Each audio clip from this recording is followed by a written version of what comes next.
मित्रांनो, छठ पूजा ही उत्तर प्रदेश आणि बिहारमधील लोकांसाठी केवळ एक सण नाही, तर त्यांच्या अस्मितेचा आणि अभिमानाचा महापर्व आहे.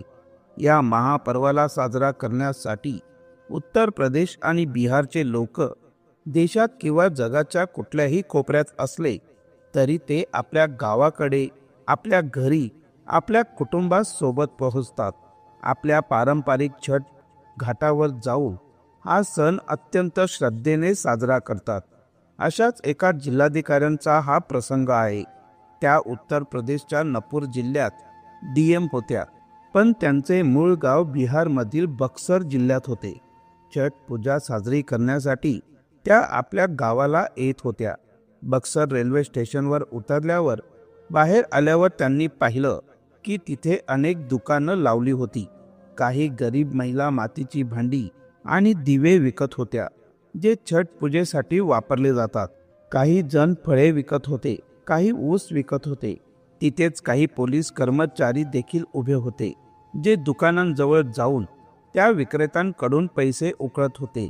डीएम साहेबा हे सर्व निरीक्षण करत होत्या, कारण त्यांना तिथून ऑटो रिक्षाने पुढे जावं लागणार होतं.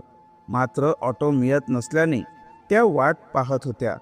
तेव्हाच एका पोलिसाने एका वृद्ध महिलेकडे जाऊन पैशांची मागणी केली. ती गरीब महिला, जी दिवे विकत होती, नम्रतेने म्हणाली, "साहेब, माझ्याकडे आत्ता पैसे नाही, थोड्या वेळाने देते." त्यावर तो पोलीस म्हणाला की ठीक आहे, 100 दिवे एका पिशवीत भरून दे. ती महिला 100 दिवे एका पिशवीत भरून त्या पोलिसाला देते, पण पोलीस तिला पैसे न देता जाऊ लागतो. त्यावर महिला त्या पोलिसाला हाक मारते, "साहेब, या दिव्यांचे पैसे तर द्या." पण तो पोलीस रागाने म्हणतो, "कशाचे पैसे? मी काही पैसे देणार नाही." उलट तो पोलीस तिच्यावर ओरडू लागतो. ते ऐकून ती वृद्ध महिला रडू लागते आणि हतबल होऊन म्हणते की साहेब, हेच माझ्या उपजीविकेचे साधन आहे. या 2 दिवसात काहीतरी विक्री होईल तरच माझ्या घरच्यांसाठी काही खरेदी करू शकेन. जर तुम्हीच असे फुकटात सर्व काही नेऊन टाकले तर आम्ही कसे जगायचे? डीएम साहेबा हे सगळं काही बघत होत्या. त्या पोलिसाकडे जातात आणि म्हणतात की साहेब, जरा इकडे या. तो पोलीस थोड्या उद्धटपणे म्हणतो, "का? काय झालं?" तेव्हा डीएम साहेबा त्याच्याकडे पाहून गंभीरतेने म्हणतात, "तुम्ही हे काय करत आहात? ही गरीब महिला दिवे विकून आपला उदरनिर्वाह करत आहे. छठ पूजेच्या या 2 दिवसातच तिला काही कमाई करता येईल, नाहीतर वर्षभर कोणी तिची मातीची भांडी आणि दिवे विकत घेणार नाहीत. आणि तुम्ही त्याच काळात तिच्याकडून जबरदस्तीने 100 दिवे घेत आहात, तेही विनामूल्य. हा अति अन्याय आहे. कृपया तिला तिच्या दिव्यांचे योग्य ते पैसे द्या." डीएम साहेबांची ती थेट बोलणी ऐकून तो पोलीस रागाने बोलतो, "तू कोण आहेस मला शिकवणारी? मला सांगणारी की पैसे द्यायचे आहेत की नाही? मी काही पैसे देणार नाही. जे करायचे ते कर, बघतोस काय करशील." तेव्हाच डीएम साहेबा शांतपणे म्हणतात, "मी काही करू शकत नाही. मी फक्त एक सामान्य नागरिक आहे. माझ्यात इतकी ताकद नाही की मी तुम्हाला काही करू शकेन. पण तुमच्यात माणुसकी असायला हवी. तुम्हाला सरकारकडून पगार मिळतो. मग तुम्हाला पैशांची कमी आहे का, की तुमच्या पगारातून तुमच्या कुटुंबाचा उदरनिर्वाह होत नाही? मग या गरीब महिलेला असा त्रास का देत आहात?" ते ऐकून तो पोलीस अधिकच उद्धट होतो आणि चिडून म्हणतो, "बाईसाहेब, ही जीन्स पॅन्ट आणि शर्ट घालून स्वतःला फार हुशार समजू नका. स्वतःला मोठं शाणी समजण्याचा प्रयत्न करू नका. नाहीतर तुमच्यासोबत काहीतरी असं होईल की तुम्हीच नंतर म्हणाल, महिलेवर पोलिसांनी अन्याय केला. त्यामुळे विनाकारण बोलू नका आणि गप्प बसा. हे आमचं क्षेत्र आहे. इथली जबाबदारी आमची आहे. आम्हाला काय करायचं आहे ते आम्हालाच ठरवू द्या." हे बोलून तो पोलीस दुसऱ्या पोलिसासोबत निघून जाण्यास लागतो. हे पाहून डीएम साहेबांनी त्वरित आपला मोबाईल बाहेर काढला आणि त्या पोलिसांचे फोटो काढू लागल्या. त्यांनी त्यांची नेमप्लेटही कॅमेऱ्यात कैद केली आणि त्याचा व्हिडिओ बनवायला सुरुवात केली. हे पाहताच तो पोलीस चिडतो आणि धावत येतो. तो डीएम साहेबांचा हात पकडतो आणि जोरात मुरडून त्यांचा मोबाईल हिसकावून घेतो. मग तो म्हणतो की आता हा मोबाईल मी घेतो, बघूयात तू काय करणार आहेस. तो पोलीस मोबाईल घेऊन गाडीत बसून निघून जातो. मात्र DM साहेबा शांत राहतात आणि त्याच्या मागे आवाज देऊन सांगतात की साहेब, थोडा वेळ लागेल, पण लवकरच तुम्ही हा मोबाईल स्वतःच माझ्याकडे घेऊन याल. इतकंच नाही तर गुडघ्यावर बसून माफीही मागाल. ही कथा इथेच संपत नाही. पुढे काय होतं हे जाणून घेण्यासाठी पुढील भाग पाहणे आवश्यक आहे. ही एक सत्य घटना आहे, एका निडर आणि न्यायप्रिय जिल्हाधिकाऱ्याची कथा.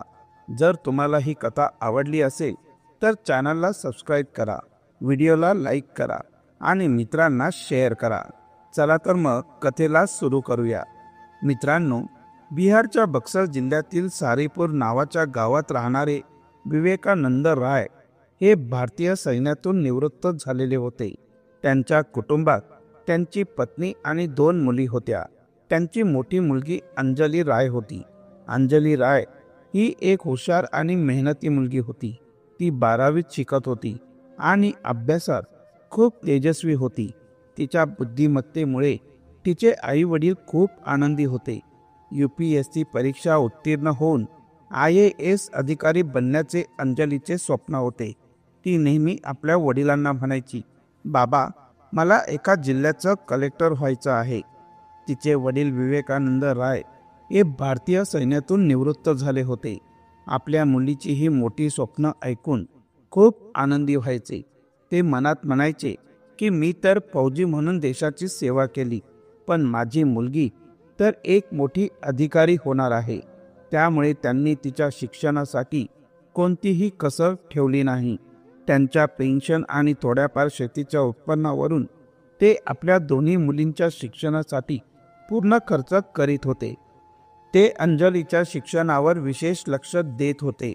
अंजलीने 12वी उत्तीर्ण केली आणि प्रयागराजच्या इलाहाबाद विद्यापीठात ग्रॅज्युएशनसाठी प्रवेश घेतला. तिने ग्रॅज्युएशनच्या अभ्यासासोबतच UPSC परीक्षेची तयारी सुरू केली. ती एक नामांकित कोचिंग क्लासेसला जॉईन करून अभ्यास करू लागली. ती आपल्या वडिलांना म्हणायची की बाबा, मी फारसा वेळ घेणार नाही, मी 2 प्रयत्नातच UPSC क्रॅक करेल.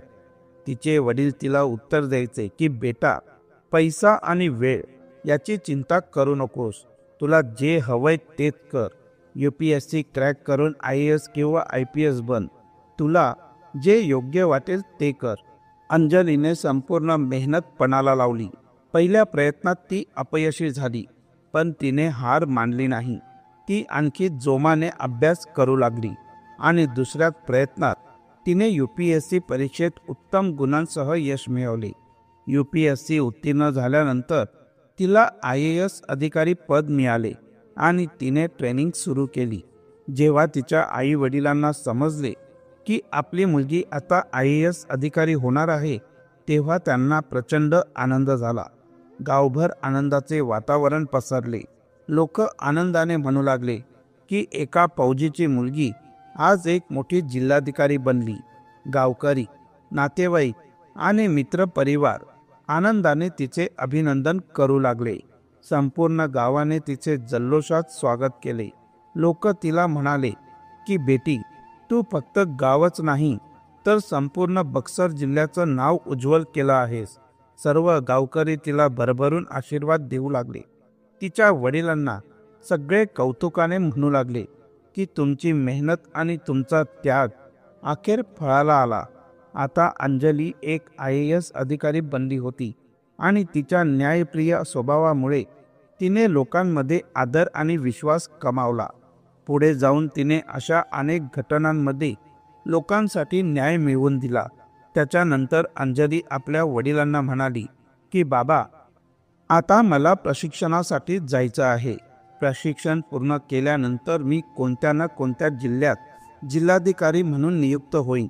मग मी तुम्हा सर्वांना तिकडे घेऊन जाईन. माझी छोटी बहीण आहे, तिचंही तिथेच प्रवेश घेऊन शिक्षण सुरू करीन. त्यावर तिचे वडील म्हणाले की ठीक आहे बाळा, तू आधी तुझं प्रशिक्षण पूर्ण कर, त्यानंतर पुढील गोष्टी बघू. अंजली प्रशिक्षणासाठी निघून जाते आणि तिचे प्रशिक्षण पूर्ण करते. प्रशिक्षण पूर्ण झाल्यानंतर तिची पहिली नियुक्ती उत्तर प्रदेशातील कानपूर इथे जिल्हाधिकारी म्हणून नियुक्त होते. ती जिल्हाधिकारी पदावर 1.5 ते 2 वर्ष काम करते. एके दिवशी तिचे वडील तिला विचारतात की बाळा, आता तू जिल्हाधिकारी झाली आहेस, आता तुझ्या लग्नाबद्दल काय विचार आहे? अंजली उत्तर देते की बाबा, काही दिवस थांबा, 1-2 वर्षांनी लग्न करायचंच आहे, तेव्हा बघू. सध्या मी तुम्हा सर्वांना माझ्या जवळच ठेवते. माझ्या बहिणीचा देखील प्रवेश इथेच घेऊन तिचं शिक्षण सुरू करत आहे. दरम्यान छटपूजेचा सण जवळ येतो. अंजलीच्या आई वडिलांना गावात जाऊन तयारी करायची असते. ते तिला सांगतात की बाळा, आम्ही छटपूजेच्या तयारीसाठी गावाला जात आहोत, तू देखील 2 दिवस आधी ये. तुझ्या UPSCच्या परीक्षेच्या यशानंतर आम्ही नवस केला होता की मोठ्या थाटामाटात छटपूजा करू. अंजली त्यांची तिकीटं आरक्षित करून देते आणि तिची बहीणही त्यांच्यासोबत गावाला जाते. ते गावात पोहोचतात आणि तयारी सुरू करतात. छटपूजेच्या 1 दिवस आधी अंजली बक्सर स्टेशनवर पोहोचते. ती बाहेर पडून ऑटोची वाट पाहत असते. तिथेच तिला स्टेशन बाहेरच्या गजबजलेल्या बाजाराची झलक दिसते. अनेक दुकानं सजलेली असतात. काही वृद्ध महिला मातीची भांडी आणि दिवे विकत असतात, जे घाटावर लावले जातात. काही लोक ऊस विकत असतात, काही जण फळं विकत असतात.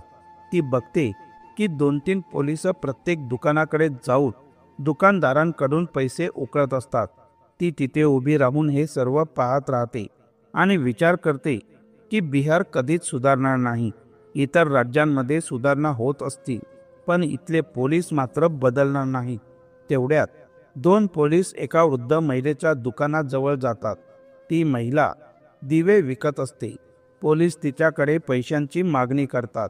बाई त्यांना सांगते की बेटा, थोड्या वेळाने या, अजून विक्री झाली नाही, काही वेळानंतर पैसे देईन. त्यावर त्यातील एक पोलीस म्हणतो की 100 दिवे एका पिशवीत बांधून दे. वृद्ध बाई आनंदाने दिवे बांधून त्या पोलिसाला देते. अंजली विचार करते की नक्कीच हा पोलीस पैसे देईल. पण जेव्हा तो पोलीस दिवे घेऊन निघू लागतो, तेव्हा ती वृद्ध बाई त्याला म्हणते की बेटा, पैसे तरी देऊन जा.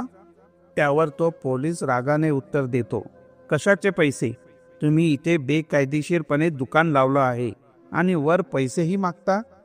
तो तिला ओरडतो, अपशब्द बोलतो आणि तिथून निघू लागतो. ते पाहून DM साहेबा त्याला थांबवतात आणि विचारतात की तुम्ही काय करत आहात? एका गरीब व्यक्तीसोबत असं वागणं योग्य नाही. या लोकांसाठी हीच वेळ आहे. फक्त काही दिवस ते विक्री करू शकतात. या छटपूजेमुळे त्यांना थोडेफार पैसे मिळतील, ज्यामुळे ते काही दिवस कुटुंबाचा उदरनिर्वाह करू शकतील.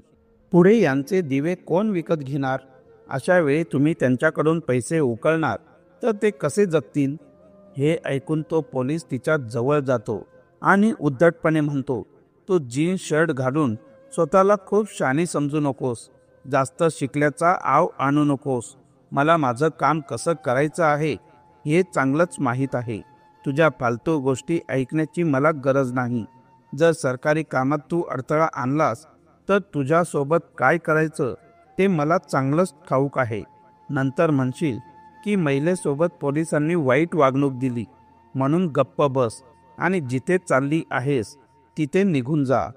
त्यावर DM अंजली शांतपणे उत्तर देते, हो, तुम्हाला सर्व काही माहीत आहे, पण तुम्ही करताय ते योग्य आहे का?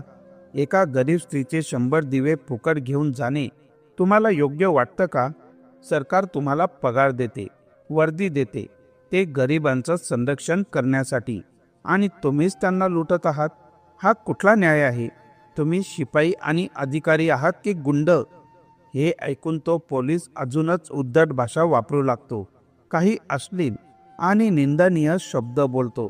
तेव्हा अंजली मॅडम आपला मोबाईल बाहेर काढतात आणि त्यांचे फोटो काढू लागतात. त्यांची नेमप्लेट कॅमेऱ्यात कैद करू लागतात आणि व्हिडिओ बनवू लागतात. हे पाहताच दोन्ही पोलीसच चिडतात, धावत येतात आणि तिच्या हातातून मोबाईल हिसकावतात. ते पाहून DM साहेबा ठामपणे म्हणतात, की तुम्ही मोबाईल हिसकावत आहात. आता बघा, हेच तुमच्यावर उलट होईल. हे मोबाईल मलाच परत द्यावे लागतील आणि त्यानंतर तुमच्यावर कठोर कारवाई होईल. पण तो पोलीस हसत म्हणतो की तू माझं काहीही वाकडं करू शकत नाहीस. जे करायचे ते कर. इथून जवळच आमच्या पोलीस स्टेशनची हद्द आहे. मी मोबाईल घेऊन जातो. हिम्मत असेल तर ये आणि तुझा मोबाईल परत घेऊनच दाखव. असं म्हणत ते दोघंही मोबाईल घेऊन तिथून निघून जातात. DM मॅडम तिथेच उभ्या राहतात.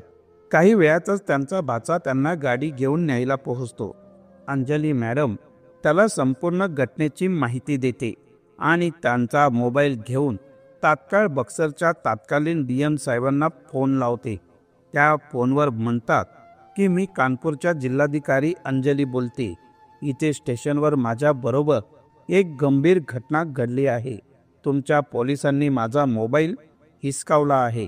त्या मोबाईलमध्ये मी फोटो आणि व्हिडिओ घेतले होते.